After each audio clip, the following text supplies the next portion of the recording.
On the 19th of March this year, the UK government announced it would provide around £6 billion of international climate finance over the next 3 years. Isn't this a good thing, providing climate finance to developing countries in need?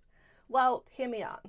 The thing is that £6 billion goal replaced a previous £11.6 billion goal set by the previous Conservative government to provide climate finance from 2021 to 2026. The Labour government billed the new goal as a 14% cut. But hold on, it's much worse than it sounds. And there are two factors at play here. First, inflation, and second, creative accounting.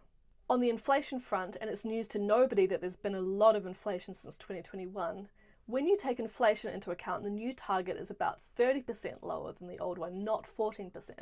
And second, there's the creative accounting. The Conservative government in 2023 decided to move the goalposts on what counts towards international climate finance. That included relabeling existing support for multilateral development banks, MDBs, humanitarian aid, and private sector investments as climate finance. Essentially, it loosened the criteria. In any case, when you add it up, according to Carbon Brief, roughly 28% of climate finance that will be given over the next 3 years would not have counted as climate finance under the previous rules. All of that means that the new target is actually 50% lower than the previous one. Now, you might think this is bad, but let me tell you, it gets even worse, and that is when you look at the surrounding context.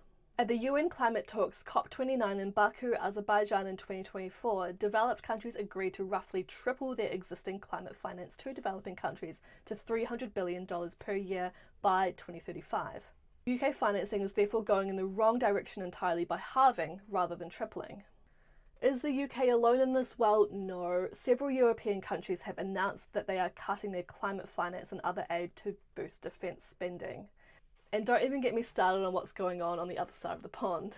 But there is a good reason for the fact that developed countries have agreed to pay climate finance to developing countries, and that is known as the principle of common but differentiated responsibilities and respective capabilities.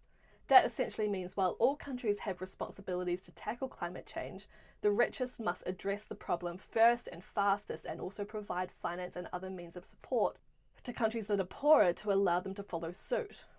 In other words, climate finance is a vital promise to countries and communities to address a problem not of their making. Cutting climate finance undermines progress to collectively address this global challenge.